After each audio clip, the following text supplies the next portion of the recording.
In this video, I'm going to show you a music marketing strategy where you can grow your fan base and actually make lasting relationships with real fans. I'm noticing a lot of artists, when it comes to marketing, they seem to be just focusing on getting viral and getting these viral moments, but a lot of them don't have a plan about how they're going to actually grow their fan base and how they're going to monetize. So it seems like a lot of wasted efforts, a lot of hopeless efforts, and I'm tired of seeing artists feel that way. So I want to go over a very specific music marketing strategy that you can use for the next 12 months. This is going to be a full strategy for a year. So before we even start marketing your music, you need to understand what your brand is, because if you don't understand what your brand is, you don't even really know what you're marketing. So this is assuming that you have your sound together, you have your image, the story you're trying to share. So what is music marketing? Music marketing is the process of promoting your music to reach a larger audience, grow your fan base, and generate revenue. And the biggest mistake I keep seeing is most artists are just focused on the larger audience part, the viral part. They want to get 1 million something, and they totally neglect the fan base and the revenue generation. So they end up putting a bunch of money or a bunch of time and effort into a campaign. And then from there, what comes from it? Maybe they get a lot of views, maybe they get a quick serotonin hit, but they have no plans to get these people into their ecosystem. They have no plans to generate money on the back end to recoup their investment and be able to do this full time. So when you're thinking about marketing or investing in your music, you need to really think about the dollars you're spending and the efforts you're taking. Are you going to be able to reap the rewards in the future with revenue, fan base, and growth? If not, then it's kind of just wasted money. So the game plan, I'm just gonna give you the macro overview so you can get a good understanding of what you're trying to do here. The game plan is really simple. If this is your first year as an artist, or you're an artist, you've been an artist for a little bit now and you don't really have much of a fan base, this game plan is going to be perfect for you about how to market your music and how to build a fan base. And it's a really simple game plan. There's only a few parts to it. We're marketing to 5 cities for 12 months using ads and collaborations. That's it. Market to 5 cities for 12 months using ads and collaborations. And then we're profiting and making money on the back end with live shows and merchandise. It's really simple. 5 cities, 12 months, ads, collaborations, back end, live shows, merchandise. So with the advertising, we're going to be doing social media ads, TikTok, Facebook, Instagram. Collaborations, I'll talk about the types of collaborations we're looking for, and then back end, like where is this going to bring us in the future? To the shows. That's where the fans are going to be. That's where we can monetize on the music. So let's talk about the target markets real quick. And I want you to think about your hometown, because we want to start with your local city as the base. So think about right now, say it out loud maybe. Where do I live? Cool. Think of 4 to 5 nearby cities that are in a 5-hour drive of your hometown and these other cities that are nearby you. And we're going to concentrate our marketing efforts on your hometown and then these 4 other cities that are nearby your hometown. So let's pretend in this example I live in New York. This is my home base in New York City. So I'm thinking of, 4 nearby markets. We got Philadelphia, New Haven, Providence, Boston. And then all we're doing, shows, ads, collabs, show, ads, collabs. For 12 months. This is all we're focused on for marketing the music. These 5 cities, this is my home base. These are the other markets I'm working on building out by using ads, collabs, and shows. So let's talk about the ads real quick and why we want to run the ads, because there's no better way right now to get in front of a very targeted group of people for this price. They're affordable, and you can really target the people you need to. You don't have to worry about going viral, and we talked about that before. Like, stop trying to go viral. That's not gonna build you a real fan base and get you an audience. Like, if you build up your efforts trying to get a legit fan base, you can do this full time. You only need a couple hundred people to do it.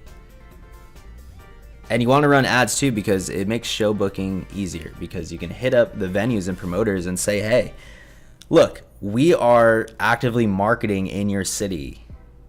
Most artists aren't doing this. You're going to stick out. Like, you're going to get shows if you hit up venues and show them, hey, here's my ad manager. Here's all the ads, and here's all the ads that we're running to your city. Here's all the collaborations we're doing. They're going to want to book you, and they're going to want to pay you. So collaborations, the second part of this. We just went over ads. Let's talk about the collaborations. We're looking for artist collaborations first off, which is, think about the 5 other cities that you wrote down. We had Philadelphia, Boston, New Haven, Providence. You want to do some research in those cities and find who are the biggest artists in your sound and your genre in each of those cities, and make a list. Maybe make a list of 20 artists in that city. Who are the biggest artists in your scene, in your sound? And you're going to want to try to reach out to them and try to do collabs, whether it's doing a show trade, whether it's doing a feature on each other's tracks. And if you're having trouble getting the bigger artists because you might be very small right now, don't get discouraged and just move down the ecosystem. Do some smaller artists. And if you have to work with artists that are very small as well from a different city, that's fine. If you're new, you don't have a lot of bargaining power, and you just got to start somewhere. But any amount of a collaboration will get you new fans, because when you collab with an artist in a different city and you do show trades or you're doing features, you're introducing your audience to them and their audience to you, and it's kind of this immediate stamp of approval. You also want to focus on collabs with media. This is like local radio and news outlets. They don't have to be the biggest news channel or the biggest radio channel in that city. You just want to get anything you can, and this is also content you can post online and stuff that will help grow your fan base in the city and get people out to the shows. And then if you have a budget on top of that, you could try to go with influencers in the city, which are actually big brands that fall in line with your niche in those cities that you could try to partner with. If you don't have funds to offer them for posts, maybe you could find another way to trade with them. If you have some type of talent or skill, or you find some area that they're lacking that you could actually help. But those are the 3 types of collaborations you want to focus on. So like we talked about, 5 cities, 12 months, collaborations, and ads, building up to shows on the back end to bring in the revenue. So booking shows in target cities. How are we going to get good shows, especially if we're new? Well, we're going to tell promoters that we're already marketing in their city. We're going to show promoters our ads, our audience insight, our engagement. So you should be posting content on a regular basis. That's storytelling and all that stuff as well. That's how we're running the ads. We're running the ads to this content to show them who you are as a brand. And if it's your first time in the city, it's okay to get a lower performance fee. You can't expect to get this handsome payment if you're new to the city. You have to bring value to them too to get a good bag. But as you grow, you're going to get more money for performing. You're going to sell more merch. Focus on the relationship the first 1 or 2 times in the city.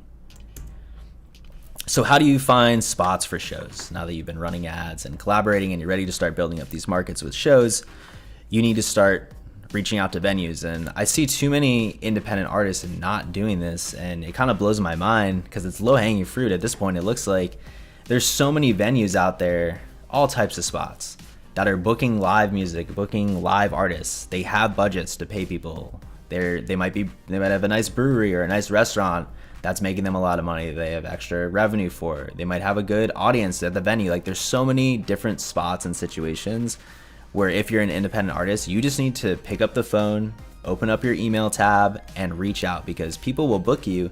And if you're putting in the work to actually build up a fan base online and you can show this to these establishments, they're going to be like, whoa, this artist is super serious. They have a legit fan base they're working on growing. I want to have them here. I want to pay them. I want to treat them well. So the best thing you can do to actually find spots is go on Google or look at artists who are performing in these cities that you want to perform in and research it and look it up and start to reach out to these places.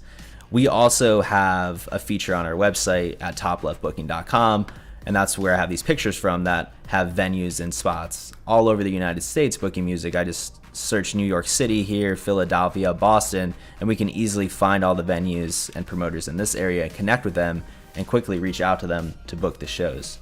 But you can easily do the research on Google. You can look at other venues artists are playing. There's so many tools that will show you where the venues are, but it does take time, and having quick little tools that can show you exactly where to get booked fast definitely makes the booking process a bit easier. So scaling up and long-term growth.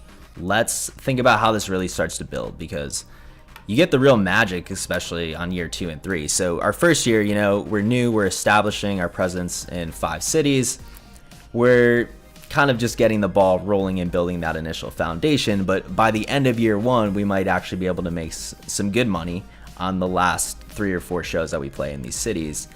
Now year 2, we're continuing to expand our roots and build up that foundation in those first 5 cities, and picking 10 more cities, branching off on those to keep building and building. So now by the time year 3 comes around, we have 15 markets that we have a solid fan base in, and we're going to keep expanding from there. So maybe by year 4, we're at 25 or 30 markets and so on. But this just keeps building and building. You're always strengthening your foundations in those first 5 to 10 cities you're building out. But these are the basis to like building up your fan base and getting a good audience. And then I want to show you the potential upsides of this, because you can really turn this into a full-time career fast if you have a smart strategic strategy to your music marketing plan.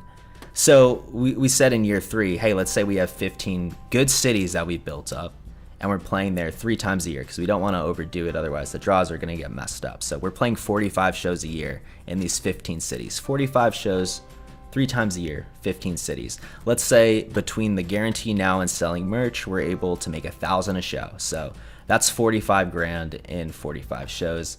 Let's say we really did a good job with the marketing. Our merch is going well. Our ticket sales and all that are going well. We're up to $2K a show. That's $90,000 in 45 shows. And then it's $3,000 per show. Really getting that merch, better guarantees, better draw, $135K in 45 shows. So you think running these ads and putting in the legwork of getting booked and building up the connections can be worth it in year 2 or 3. You just have to have a real strategy that brings you there. So I hope this video can help you with your music marketing strategy, and you at least learn something that will help you growing your fan base and moving forward. If you want to give yourself a little plug in the comments, drop a link to your music. But this is going to be it for this video. I'll be putting out some more soon.